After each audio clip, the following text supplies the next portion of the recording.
পৃথিবীর সর্বশ্রেষ্ঠ মহামানবের জীবনী। নাম মুহাম্মদ সাল্লাল্লাহু আলাইহি ওয়াসাল্লাম।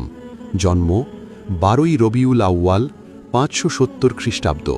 রোজ সোমবার সুবেহে সাদিকের সময়। জন্মস্থান বর্তমান সৌদি আরবের মক্কা নগরী। বংশ তৎকালীন প্রখ্যাত কুরাইশ বংশে।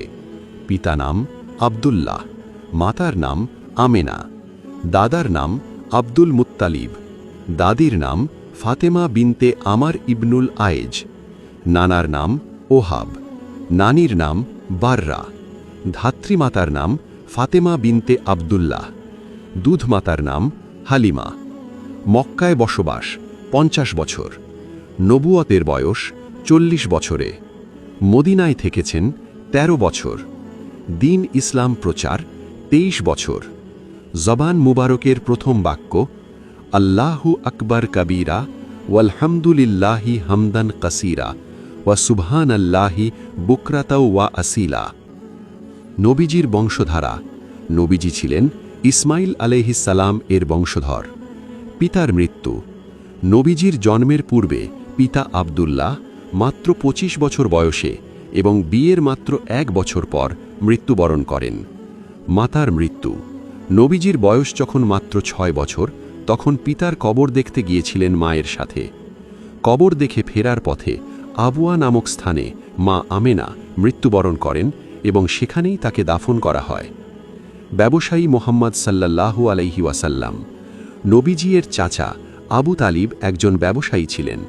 কিশোর মুহাম্মদ সাল্লাল্লাহু আলাইহি ওয়াসাল্লাম মাত্র 12 বছর বয়সে চাচার সাথে ব্যবসা উপলক্ষে সিরিয়া সফর করেন। সিনা চাক। হুজুর পাক সাল্লাল্লাহু আলাইহি ওয়াসাল্লাম এর মোট 4 বার সিনা চাক করা হয়। প্রথমবার 4 বছর বয়সে, দ্বিতীয়বার 10 বছর বয়সে, তৃতীয়বার ওহী নাজিলের পূর্বে এবং চতুর্থবার মেরাজ গমনের পূর্ব মুহূর্তে। স্ত্রী এবং বিবাহের সময়কাল। নবীজির বয়স যখন 25, তখন প্রথম বিয়ে করেন 40 বছর বয়সী বিবি খাদিজা রাদিয়াল্লাহু আনহাকে। প্রথম স্ত্রীর মৃত্যুর পর তিনি আল্লাহর নির্দেশে আরও 12টি বিবাহ করেন। তবে প্রথম স্ত্রীর জীবদ্দশায় অন্য স্ত্রী গ্রহণ করেন নাই। 65 বছর বয়সে খাদিজা রাদিয়াল্লাহু আনহা ইন্তেকাল করেন। জান্নাতুল মাওয়ায় তাকে দাফন করা হয়। ওহী নাজিলের তারিখ ও স্থান। নবী করিম সাল্লাল্লাহু আলাইহি ওয়াসাল্লামের প্রতি হেরা গুহায় হজরত জিব্রাইল আলাইহিস সালামের আগমন হয় সর্বপ্রথম 12 মতান্তরে 9 রবিউল আউয়াল তারিখে। ঈসাই সন তারিখের হিসেবে দিনটি ছিল 610 খ্রিস্টাব্দের 12 ফেব্রুয়ারি সোমবার। নামাজ ও রোজা শুরু।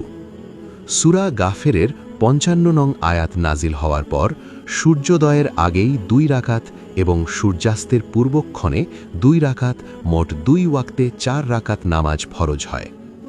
এর সাথে হুকুম নাজিল হয় তাহাজ্জুদের নামাজ পড়ার। পরবর্তীতে হিজরতের আগে মেরাজের সময় দৈনিক 5 ওয়াক্ত নামাজ ফরজ করা হয়। রোজা ফরজ হয় হিজরি 2য় সনের শাবান মাসের শেষ ভাগে।